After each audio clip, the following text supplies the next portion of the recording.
Assalamualaikum warahmatullahi wabarakatuh.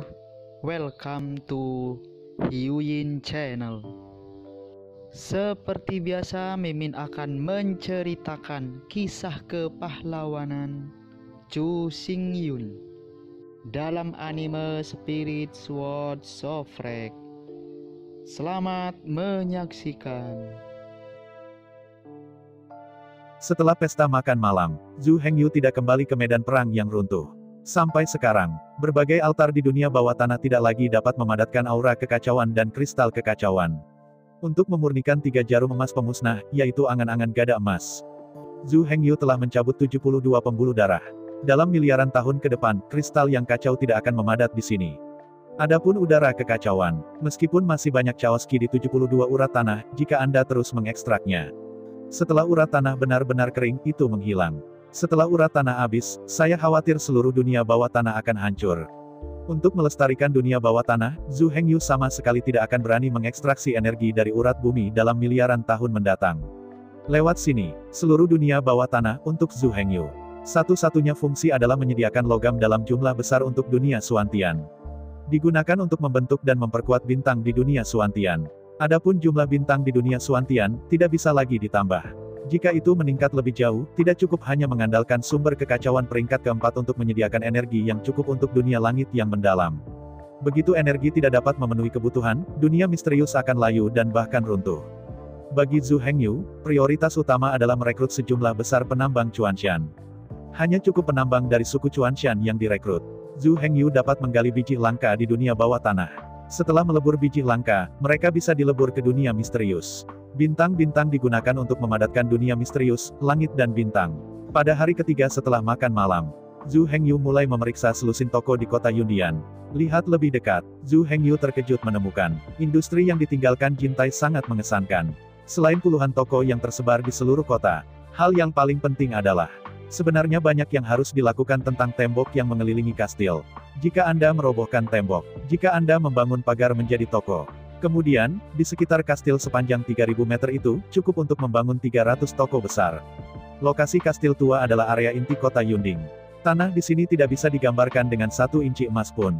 Meski begitu, luas kastil akan menyusut sedikit. Namun, hal itu justru mengorbankan daerah terluar. Dinding yang diganti dengan bangunan. Selain itu, di luar pagar, jalur pejalan kaki asli, dan vegetasi hijau. Luas benteng sebenarnya tidak menyusut banyak. Bahkan tidak sepersepuluh. Tentu saja, gerbang kastil satu sisi. Zhu Hengyu tidak akan diubah menjadi toko. Di sana, fasad kastil tua harus luas dan bersih. Jika toko-toko dibangun di kedua sisi, keseriusan dan gaya kastil akan hancur total.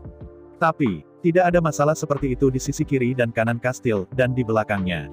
Dalam satuan dengan lebar 30 meter, 3 km, 100 toko besar bisa dibangun. 3 dinding cukup untuk membangun 300 toko besar. Toko-toko ini, jika disewakan, sewa tahunan adalah angka astronomi. Meskipun, umumnya, orang yang sangat kuat dan berkuasa tidak akan melakukan ini. Bagaimanapun, pendekatan seperti itu pada akhirnya terlalu konyol, terlalu menguntungkan. Tapi Zhu Hengyu tidak memiliki kekhawatiran ini. Dalam nilai Zhu Hengyu, sampah adalah hal yang paling memalukan di dunia. Tentunya tidak perlu disia-siakan, tapi harus boros dan mubazir demi muka. Zhu Hengyu tidak bisa melakukan hal seperti itu. Kecuali untuk ruang terbuka di sekitar kastil. Zhu Hengyu juga memeriksa lebih dari selusin toko milik Jintai. Kepemilikan toko-toko ini dimiliki oleh Jintai. Sampai sekarang, toko-toko ini sudah lama rusak dan kondisinya bobrok. Tapi, meski toko-toko ini bobrok, ruang lantainya sangat besar. Ada total 18 toko yang masing-masing terbagi menjadi depan, tengah dan belakang, serta 3 halaman. Luas totalnya lebih dari 10.000 meter persegi. 3 di antaranya memiliki footprint terbesar. Panjang dan lebarnya lebih dari 300 meter. Luasnya sudah mencapai lebih dari 100.000 meter persegi.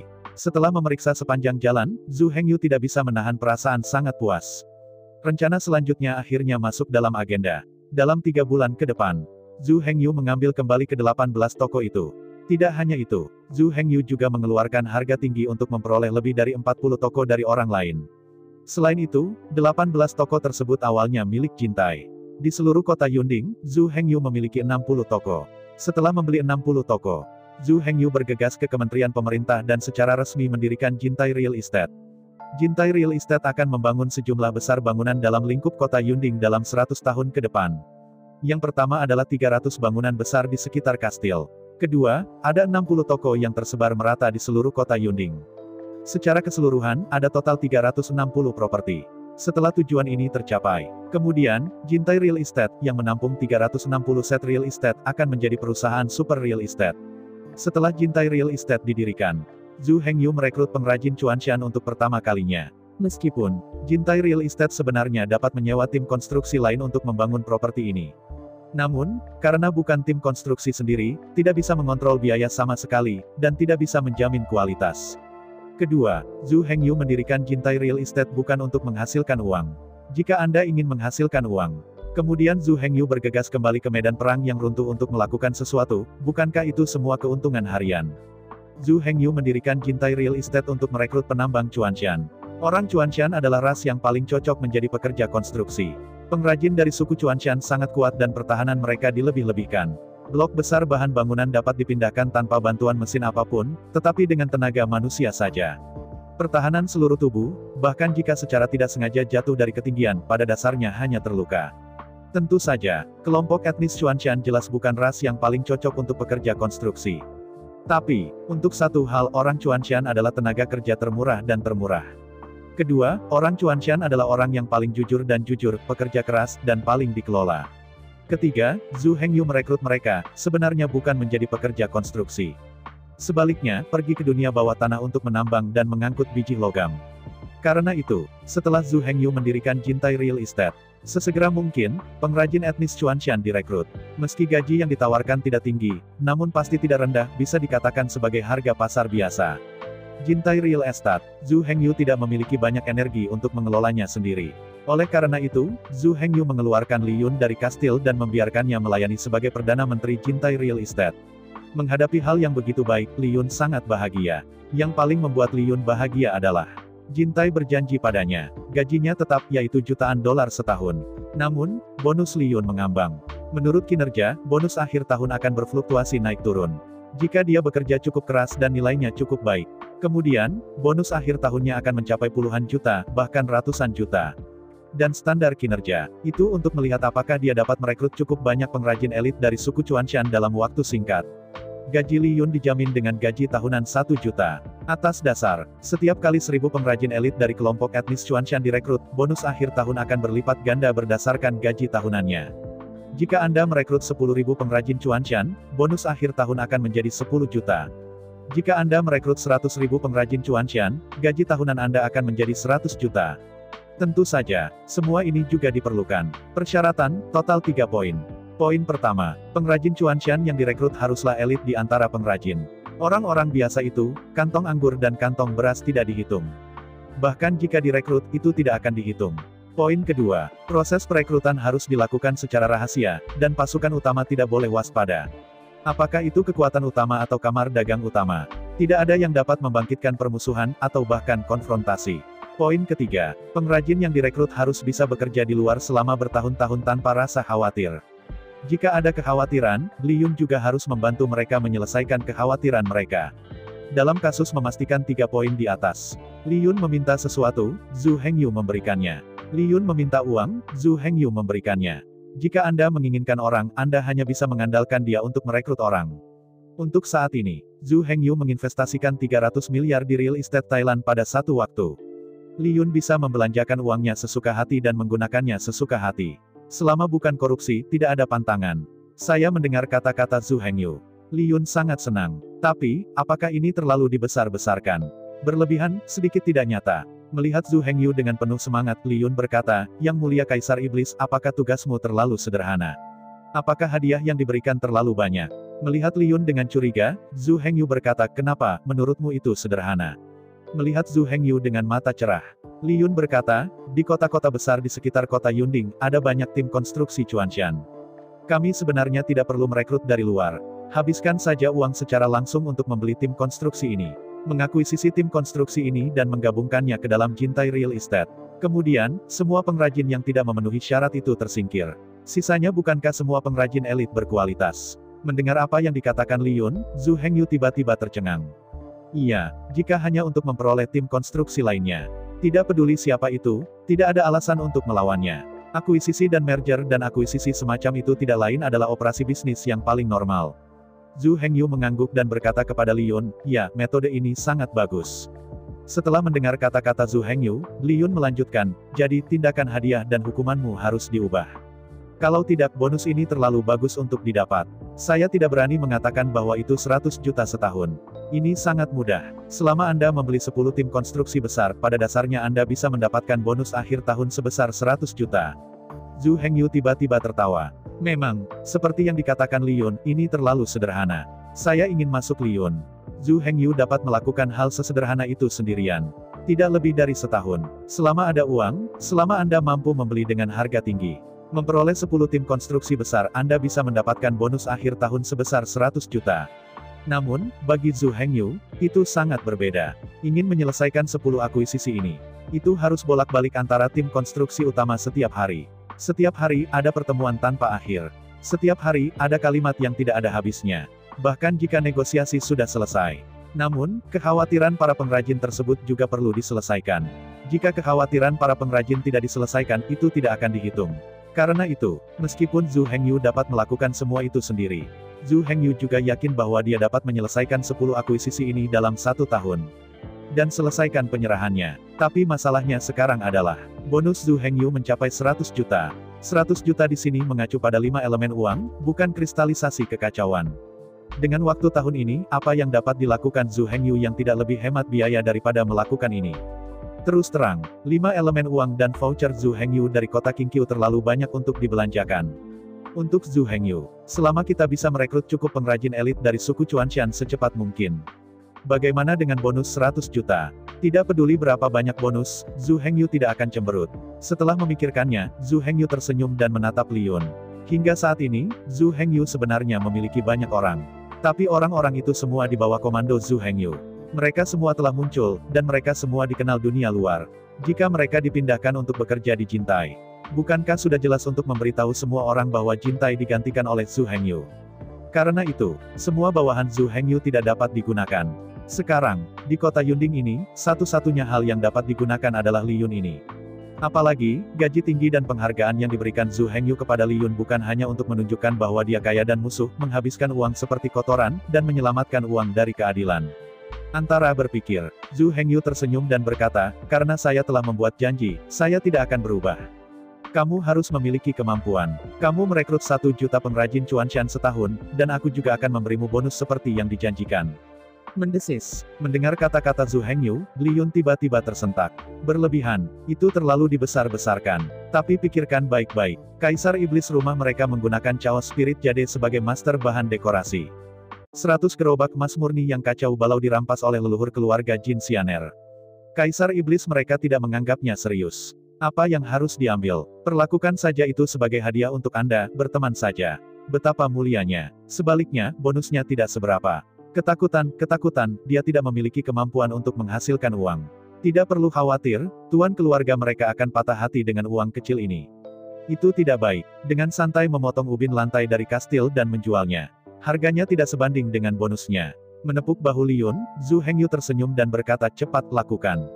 Bagi saya, uang tidak pernah menjadi masalah. Pertanyaannya adalah apakah Anda memiliki kemampuan untuk melakukan pekerjaan dengan baik. Selama nilai pekerjaan Anda cukup baik, tidak ada jumlah uang yang menjadi masalah." Yunenen. Mendengar kata-kata Zhu Hengyu, tiba-tiba Li Yun mengangguk. "Tidak masalah, saya akan mempekerjakan pekerja, dan segera memulai akuisisi." Melihat Li Yun yang bersemangat, Zhu Hengyu berkata dengan serius, "Jangan segan-segan mengeluarkan uang, yang kuinginkan adalah kecepatan dan efisiensi. Terutama saat mengakuisisi tim konstruksi itu. Jangan pernah enggan mengeluarkan uang. Selama akuisisi dapat dicapai secepat mungkin, bahkan jika harganya 2 kali atau bahkan 3 kali lipat harganya, itu sangat berharga." Mendesis. Mendengar kata-kata Zhu Hengyu, Li Yun tiba-tiba tersentak. 3 kali lipat harganya. Apakah ada yang tidak setuju dengan ini? Melihat tatapan tertegun Li Yun, Zhu Hengyu melanjutkan, "Untuk saat ini, batas atas adalah 3 kali lipat harga pasar. Anda dapat melakukan tembakan dalam jarak ini. Biarpun harganya melebihi 3 kali lipat, kamu bisa melapor padaku. Semua seutuhnya. Selama harganya tidak melebihi 3 kali lipat harga pasar. Kalau begitu, kamu bisa membelinya langsung. Saya tidak peduli berapa banyak yang Anda habiskan. Singkatnya, bonus akhir tahun Anda didasarkan pada jumlah pengrajin Chuanshan yang direkrut." Setelah mendapatkan janji Zhu Hengyu, Li Yun sangat bersemangat sehingga dia berbalik dan pergi. Adapun bagaimana dia merekrut tenaga kerja dan memperoleh tim konstruksi, Zhu Hengyu tidak terlalu peduli. Sampai sekarang, Zhu Hengyu harus membuka sumber daya keuangan baru. Dengan dunia bawah tanah, semua 72 urat tanah terlalu banyak. Di dalam medan perang keruntuhan tingkat 2, Zhu Hengyu telah memotong penghasilannya. Meskipun di dalam 72 kota api penyucian, Zhu Hengyu akan mendapatkan sumber daya logam yang sangat besar di masa depan, tetapi kristalisasi kekacauan telah hilang. Karena itu, Zhu Hengyu harus pergi ke medan perang runtuh tingkat 3 yang lebih maju. Untuk membuka lebih banyak saluran untuk mendapatkan kristal yang kacau. Jika tidak, perkembangan dunia Suantian benar-benar stagnan. Semua hal di kastil diserahkan kepada Jin Xianer. Semua barang dari real estate Jintai diserahkan kepada Li Yun. Kemudian, Zhu Hengyu meletakkan barang-barang yang ada dan harus pergi ke medan perang untuk runtuh tingkat 3. Yang disebut medan perang runtuh tingkat 3 mengacu pada tingkat ke-20, ke medan perang runtuh tingkat 30. Di antara mereka, 9 medan perang runtuh pertama hanyalah proyeksi dari medan perang runtuh urutan ketiga. Hanya medan perang yang runtuh urutan ke-30 adalah satu-satunya hal yang nyata. Itu sebelum, Zhu Hengyu pasti akan menguji, pertama masuk ke medan perang proyeksi untuk merasakan situasinya. Tapi sekarang, Zhu Hengyu sama sekali tidak diperlukan. Pertama-tama, Badan Hukum Suantian, melalui membaca dan menyortir, situasi medan perang tier 3 yang runtuh sangat jelas. Kedua, kekuatan Zhu Hengyu saat ini sudah menjadi puncak dari tubuh cahaya putih, alam semu. Sekali lagi, Zhu Hengyu akan membawa Badan Hukum Suantian dan 3.000 Badan Hukum Broken Star dalam perjalanan ini. Pasukan yang begitu besar, jika hanya berani memasuki medan perang proyeksi. Zhu Hengyu sendiri akan meremehkan dirinya sendiri. 3.000 patung memiliki kekuatan 1.000 dunia. Kekuatannya setara dengan bintang Dharmakaya di puncak tubuh bercahaya putih. Cukup untuk menjamin keamanan Zhu Hengyu. Apalagi, apa yang dikendalikan Zhu Hengyu sekarang bukanlah tubuh magis dari domba iblis, tetapi tubuh magis dari ukiran emas. Saat ini, tubuh ukiran emas Zhu Hengyu hanya berjarak dekat dari tubuh yang kacau itu. Kapanpun, dimanapun, itu mungkin untuk dipromosikan ke alam bangsawan. Oleh karena itu, Zhu Hengyu sangat percaya diri untuk memasuki medan pertempuran kehancuran tingkat 3.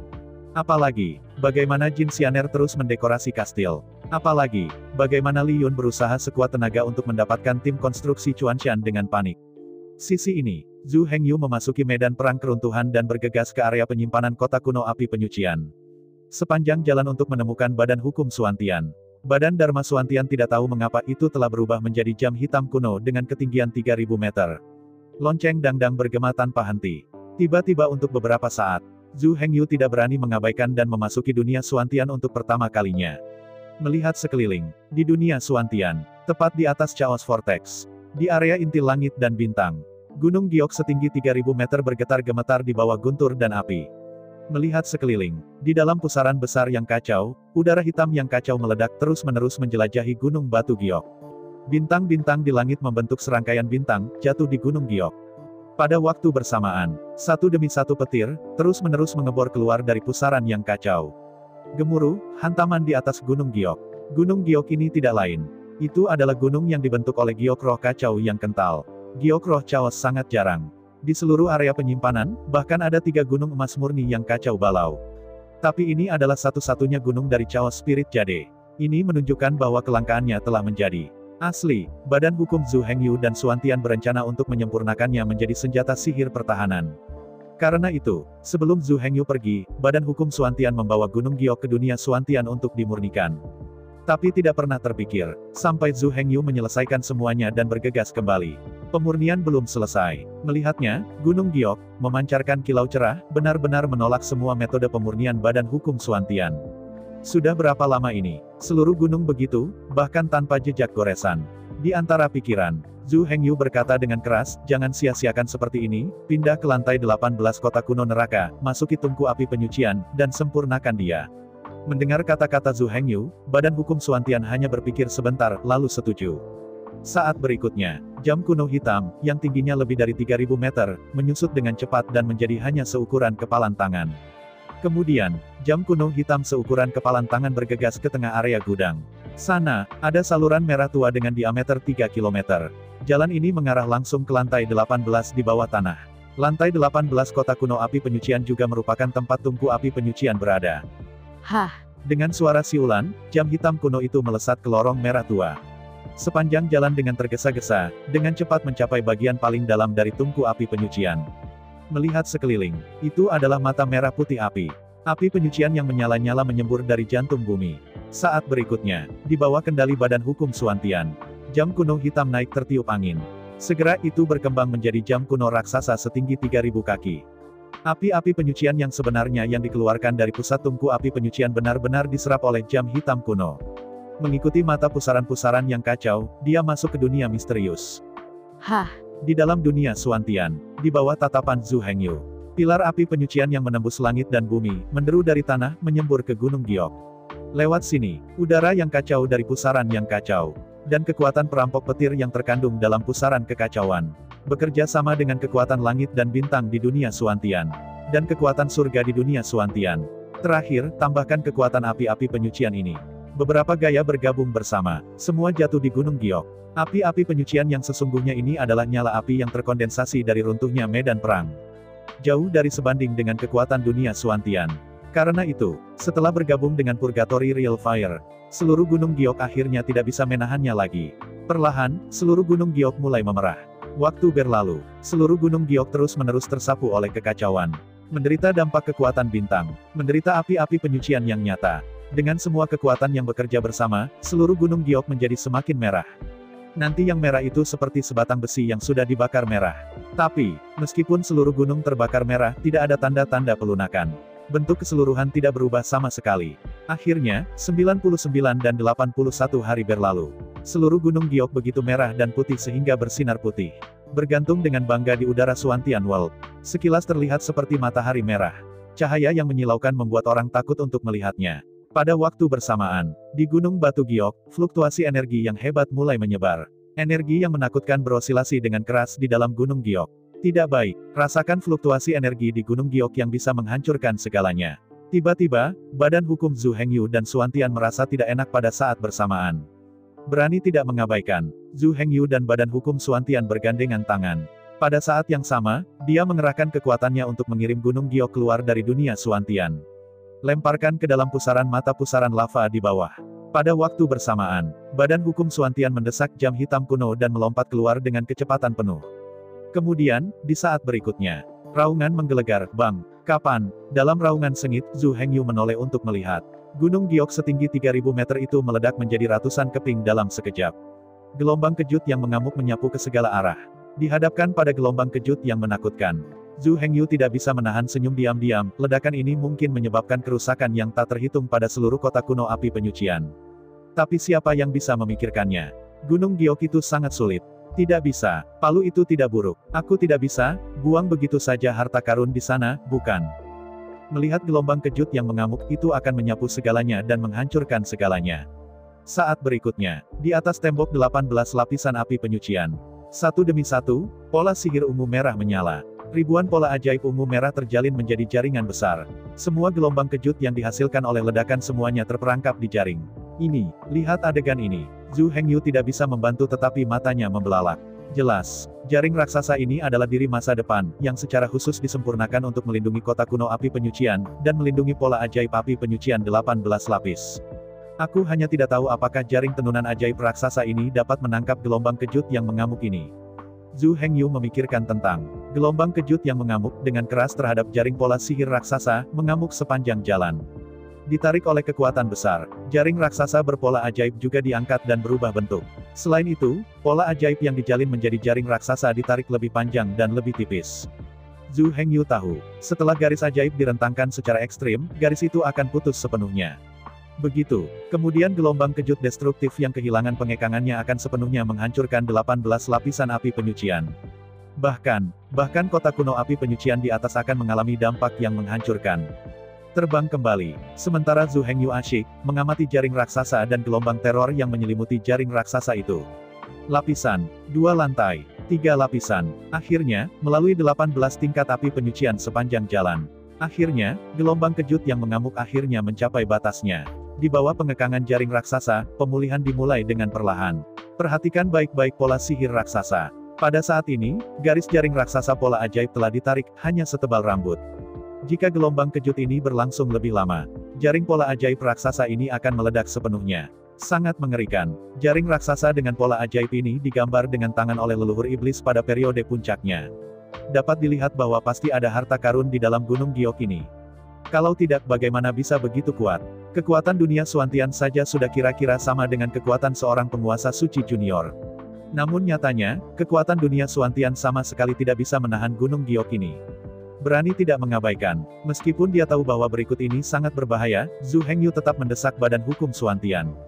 Mengendarai jam hitam kuno, mengikuti arah pemulihan jaring raksasa, bergegas menuju lantai 18 api penyucian. Hah, Dalam suara siulan yang keras, di bawah kungkungan jaring raksasa, gelombang kejut yang mengamuk dengan cepat diserap oleh jaring raksasa berpola sihir. Gelombang kejut yang mengamuk dengan cepat menghilang setelah katarsis berakhir. Akhirnya, setelah jaring raksasa, Zhu Hengyu akhirnya kembali ke bagian terdalam dari api penyucian tingkat 18. Melihat sekeliling, inti dari lantai 18 api penyucian, tepat di atas pusaran lava yang berputar, ada monyet giok putih cerah yang panjangnya kurang dari 1 meter. Ini adalah, melihat kosong ke monyet giok putih kecil yang melayang di udara, Zhu Hengyu bingung. Bagaimana mungkin seekor monyet dibesarkan di Gunung Giok itu? Ini tidak logis. Bahkan jika Gunung Giok adalah ibu dari monyet ini. Tapi siapa ayahnya? Dalam keadaan linglung, Zhu Hengyu memisahkan diri dari dunia Suantian dengan sebuah pikiran. hulala. Sepasang sayap emas terbentang dari belakang Zhu Hengyu di antara suara-suara di belakangnya. Tubuh Dharma Elang Emas secara alami memiliki sayap elang emas. Di antara dua sayap, Zhu Hengyu langsung muncul di samping monyet giok putih kecil itu. Lihat lebih dekat, seluruh tubuh berwarna putih cerah. Seekor monyet giok dengan rambut seputih salju. Saat ini, monyet giok sedang tidur. Jelas, ledakan yang menghancurkan bumi barusan mengejutkan jiwanya. Jika tidak, dia tidak akan pernah koma. Di antara pikiran, Zhu Hengyu memisahkan pikiran ilahi dan memasukkannya ke dalam lautan kesadaran monyet kecil ini. Lihatlah sekeliling, itu adalah pusat dari monyet kecil yang mengetahui laut. Hantu jiwa putih bercahaya melayang di udara. Melihat lautan ruang kesadaran yang aneh di sekitar, Zhu Hengyu tiba-tiba mengerutkan kening. Lautan kesadaran orang normal sangatlah kosong. Berdiri di tengah lautan pengetahuan, melihat sekeliling itu seperti berdiri di bawah langit berbintang yang luas. Seluruh lautan ruang pengetahuan tidak ada habisnya. Tetapi ini adalah lautan pengetahuan monyet kecil, tetapi sangat berbeda. Tubuh monyet giok adalah lautan kesadarannya. Ukuran tubuhnya, ukuran lautan kesadaran. Dan, ini adalah kesadaran ilahi monyet kecil, dan tubuhnya pada dasarnya satu. Setelah jiwanya hilang, kemudian, tubuhnya secara alami menghilang dan berubah menjadi abu terbang. Melihat adegan ini, Zhu Hengyu mengerutkan kening. Jelas, monyet giok aneh ini tidak bisa dibawa pergi. Pada saat yang sama, monyet kecil ini tidak bisa mengambil orang lain. Tubuh dan jiwanya bisa dikatakan menyatu dan menjadi satu. Di antara pikiran, Zhu Hengyu memisahkan seekor ular dan terbang menuju jiwa monyet giok. Di bawah tatapan Zhu Hengyu, begitu ular yang tenang itu mendekati jiwa batu giok, itu bergetar hebat. Setelah berputar di sekitar tubuh monyet giok kecil beberapa kali, dia menoleh dan terbang kembali ke ujung jari Zhu Hengyu. Melihat pemandangan ini, Zhu Hengyu terkejut. Untuk mengetahui, jiwa yang bisa membuat ular Xin Luo Yin merasa ketakutan memang ada. Mungkin seseorang akan bingung. Bukankah ular Xin Luo Yin adalah kekuatan tertinggi dari sistem jiwa? Mengapa ada jiwa yang dia takuti? Padahal, semuanya tidak mutlak. Dalam kondisi normal, ular Xin Luo Yin memang merupakan kekuatan tertinggi. Namun, jika pihak lain adalah Tuhan, itu sangat berbeda. Anda tidak dapat mengandalkan ular Xin Luo Yin, bahkan Tuhan dapat mengendalikannya. Hukum perlawanan dewa pada dasarnya kebal terhadap semua hukum. Dan kekuatan Shen Luo adalah salah satu hukum. Bahkan jika itu dapat mempengaruhi pihak lain untuk sementara, itu tidak dapat dikontrol untuk waktu yang lama. Luar biasa, Zhu Hengyu melepaskan pikiran spiritualnya dan menyapu tubuh monyet giok putih kecil itu. Di bawah sapuan ini, Zhu Hengyu tidak bisa menahan tercengang. Monyet giok putih kecil ini sebenarnya memiliki tubuh yang kacau. Selain itu, jiwa monyet giok putih kecil ini juga merupakan roh sejati dari kelas Sein. Dengan kata lain, monyet giok putih kecil di depan Zhu Hengyu ternyata adalah santo iblis yang kuat. Bagaimana itu bisa terjadi? Zhu Hengyu melihat dengan matanya sendiri bagaimana monyet giok putih kecil ini lahir. Mungkinkah itu? Begitu dia lahir, apakah dia memiliki kekuatan seorang suci iblis? Ini konyol. Tapi, tidak peduli betapa konyolnya. Fakta selalu fakta. Jika bukan karena monyet giok putih kecil ini, dia memang memiliki kekuatan Tuhan. Bagaimana mungkin jaring rune raksasa yang dipasang oleh Demon Ancestor sendiri hampir meledak? Gululu. Zhu Hengyu sangat ketakutan. Suara aneh terdengar dari pusaran lava di bawah. Lihat ke bawah. Sosok besar yang terkondensasi dari lava merah naik perlahan dari pusaran lava. Rasakan energi yang familiar berfluktuasi dalam sosok besar itu. Tiba-tiba, mata Zhu Hengyu berbinar. Ini adalah, di bawah tatapan Zhu Hengyu. Sosok kokoh muncul di atas pusaran lava. Sosok ini tidak lain, itu adalah Zhu Hengyu masa depan, yaitu nenek moyang iblis dari zaman kuno. Melihat monyet giok putih kecil, leluhur iblis itu mengerutkan kening dan berkata, monyet kecil ini sangat aneh, tunggu saya untuk memeriksanya. Antara berbicara, leluhur iblis melepaskan riak pikiran, menutupi tubuh monyet giok putih kecil. Saat berikutnya, kecemerlangan merah putih keluar dari tubuh monyet giok putih kecil. Tampaknya bertentangan dengan riak pikiran dari Demon Ancestor. Sayangnya, leluhur iblis adalah leluhur iblis. Bagaimana itu bisa menjadi sesuatu yang bisa ditolak oleh Dewa Suci Junior? Cahaya putih terang hanya berkedip sesaat dan benar-benar musnah. Saat berikutnya, pikiran Mozu berdesir, dan langsung menenggelamkan tubuh monyet giok putih kecil itu. Melihat pemandangan ini, mata Zhu Hengyu tiba-tiba membelalak. Waktu berlalu. Segera, Mozu memulihkan riak pikiran itu. Beralih untuk melihat Zhu Hengyu. Melihat Zhu Hengyu dengan iri, leluhur iblis berkata dengan kagum, kalian, keberuntungan sangat bagus. Beruntung, mendengar kekaguman dari Demon Ancestor, mata Zhu Hengyu tiba-tiba melebar, dengan ekspresi keingintahuan di wajahnya. Apa ada yang salah dengan monyet giok putih kecil ini? Gunung Giok ini adalah tempat nenek moyang iblis berperang melawan zaman kuno. Rampasan yang dikumpulkan dari ras purba liar ditumpuk. Awalnya, giok roh yang kacau ini, meski tak ternilai harganya, tidak akan melahirkan roh. Namun, giok roh yang kacau ini, seperti emas murni yang kacau itu, adalah harta paling atas dari langit dan bumi. Jika Chaos Adamantite adalah bahan logam tertinggi, giok roh Chaos adalah bahan giok tertinggi. Di antara keduanya, mereka sebanding. Bahkan jumlah Chaos Spirit Jade jauh lebih sedikit dari Chaos Fine Gold. Di bawah Perang Dunia, karena karakteristiknya, 3 gunung emas murni yang kacau telah menumpuk dan memupuk sinar kehancuran. Dan giok roh yang kacau ini, karena karakteristiknya, mengumpulkan dan membiakkan roh sejati. Semangat sejati ini luar biasa. Untuk mengetahui, orang-orang kudus surgawi dapat mempercayakan roh sejati di jalan surgawi, yang abadi. Namun, jika langit semuanya hancur, lalu, bagaimana roh sejati yang dititipkan di surga bisa dipertahankan? Oleh karena itu, di bawah pertempuran itu, bahkan orang-orang kudus di surga semuanya jatuh. Roh sejati yang mereka tempatkan di surga juga hancur. Gunung Lingyu ini telah menyerap fragmen roh sejati yang pecah ketika orang suci surgawi jatuh. Melahirkan monyet giok ini. Begitu dia lahir, dia memiliki jiwa tingkat roh sejati. Di alam, tidak ada bedanya dengan Tuhan. Asli, monyet giok ini seharusnya memiliki alam hanya dalam kekuatan. Namun, ketika Zhu Hengyu mencoba memurnikan gunung giok ini, udara kacau balau lagi. Itu adalah kekuatan bintang lagi. Bahkan akhirnya, api penyucian yang sebenarnya diperkenalkan untuk dimurnikan. Di bawah tekanan berbagai kekuatan, Gunung Giok hampir tidak disempurnakan menjadi tubuh pertempuran yang kacau. Dan Gunung Giok persis seperti tubuh monyet giok putih. Karena itu, pada saat ini, monyet kecil ini, baik itu realem atau battle body, semuanya suci. Baru lahir, dia bahkan belum membuka matanya. Dia telah memadatkan inti emas Hunyuan, dan telah mencapai jalan agung Tuhan. Keberuntungan ini sangat membuat iri. Tapi, meskipun jiwa monyet giok ini terdiri dari roh-roh sejati, roh-roh sejati ini adalah roh-roh sejati tanpa tuan dan ketidaksadaran. Monyet giok ini tidak akan pernah melahirkan kesadaran. Jika tidak ada kekuatan eksternal, dia akan tidur selamanya dan tidak pernah bangun. Dan perbaiki sedikit saja, itu bisa disempurnakan menjadi boneka perang. Yang disebut wayang perang berarti wayang perang. Ini memiliki karakteristik terhubung dengan master. Digunakan untuk membantu dalam pertempuran, itu bisa menggandakan kekuatan tempur tuannya. Bisa dikatakan tak terkalahkan. Ini bukan yang paling membuat iri. Yang paling membuat iri, bahkan leluhur iblis pun menginginkannya. Tubuh monyet giok ini sedang dalam kekacauan.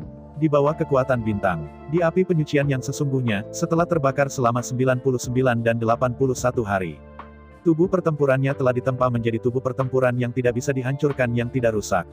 Kekokohan tubuh pertarungannya sama sekali tidak kalah dengan pedang dan pedang manapun.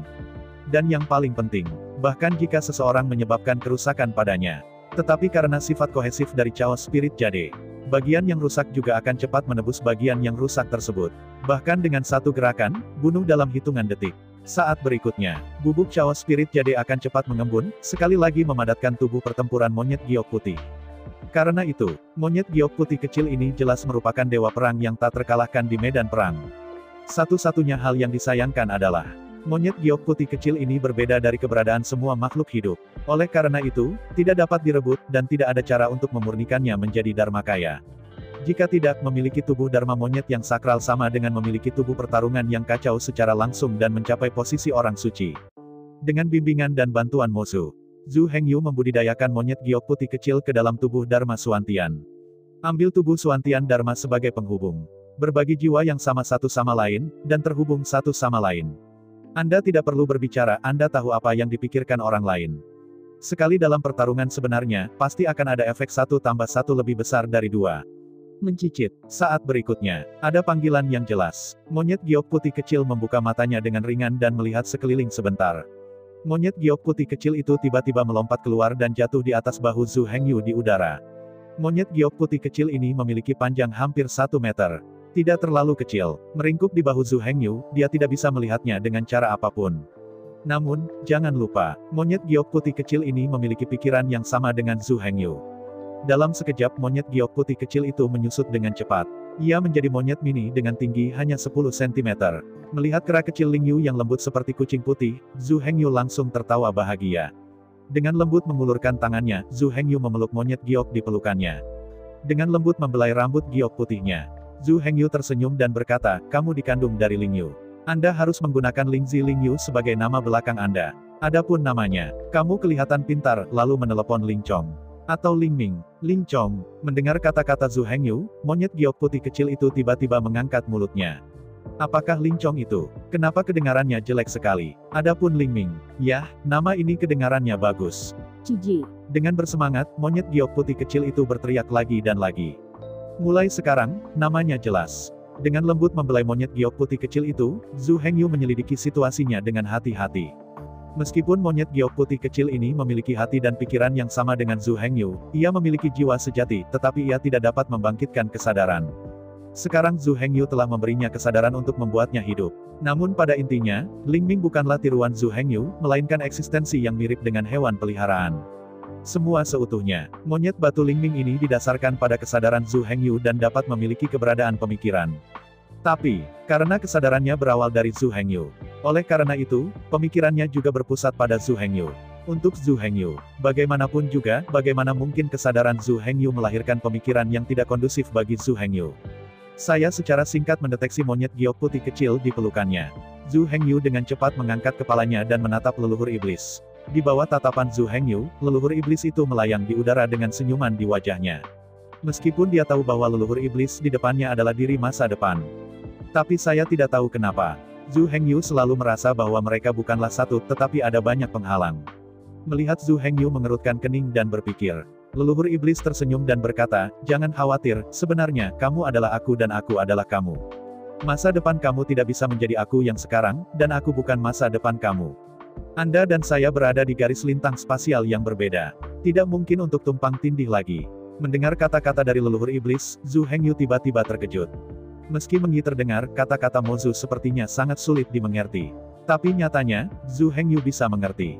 Jika semuanya berjalan seperti biasa. Kemudian Zhu Hengyu sekarang secara bertahap akan menjadi leluhur iblis masa depan. Tapi sekarang, semuanya telah berubah. Karena iblis telah melakukan perjalanan melalui ruang dan waktu, mereka telah meninggalkan banyak harta untuknya. Dan setelah secara pribadi mengarahkannya untuk mengubah takdirnya, Zhu Hengyu telah memulai jalur takdir yang baru. Lintasan takdir ini tidak sama dengan lintasan takdir leluhur iblis. Terus berkembang, masa depan Zhu Hengyu dan leluhur iblis saat ini tidak akan sama. Lagi pula, Zhu Hengyu sekarang memiliki terlalu banyak hal yang tidak pernah dimiliki oleh leluhur iblis. Takdir Zhu Hengyu telah berubah dengan bantuan leluhur iblis. Asli, Mozu mencoba mengubah situasi yang dihadapinya dengan mengubah diri masa lalunya. Tapi setelah pengujian, tidak peduli seberapa banyak Zhu Hengyu telah berubah dalam ruang dan waktu ini. Di ruang dan waktu lain, leluhur iblis tidak berubah dengan cara apapun. Dengan kata lain, jika seseorang mencoba melakukan perjalanan melalui ruang dan waktu dan kembali ke era masa kecil leluhur iblis. Bunuh leluhur iblis masa depan dengan memenggal kepala leluhur iblis masa kecil. Ide ini tidak akan berhasil. Bahkan jika leluhur iblis muda terbunuh, leluhur iblis masa depan masih akan hidup. Melihat Zhu Hengyu dalam-dalam, leluhur iblis berkata dengan sungguh-sungguh, pertemuan ini seharusnya terakhir kali kita bertemu satu sama lain. Di masa depan, aku tidak akan membantumu lagi. Tunggu sebentar. Mendengar apa yang dikatakan leluhur iblis, Zhu Hengyu dengan tegas menyela dia. Menatap leluhur iblis dalam-dalam. Zhu Hengyu berkata dengan mata berbinar-binar, bahkan jika kamu bukan lagi aku bukan lagi kamu, menurutku kita tidak harus membuat perubahan yang bersih. Sambil menggelengkan kepalanya, leluhur iblis berkata, karena fakta telah membuktikan bahwa saya tidak dapat mengubah diri saya dengan mengubah Anda, maka saya tidak akan membuang waktu lagi. Mendengar apa yang dikatakan leluhur iblis, Zhu Hengyu tersenyum dan mengangguk. Dia juga tahu, sebagai Demon Ancestor, dia pasti sangat sibuk. Karena tidak membantu, mengapa membuang waktu, uang, dan tenaga. Namun, pemikiran dan pendapat Zhu Hengyu berbeda. Menurutku itu bukan pekerjaan yang tidak berguna. Mungkin sekarang, aku tidak bisa membantumu. Tapi dalam waktu dekat, begitu aku juga berhasil membuktikan Dao, aku akan dipromosikan menjadi Chaos Battle Body dan menjadi generasi orang suci. Jadi, saya juga bisa melakukan perjalanan melalui ruang dan waktu, terburu-buru ke masa depan, pergi ke ruang dan waktu di mana Anda berada, dan membantu Anda bertarung.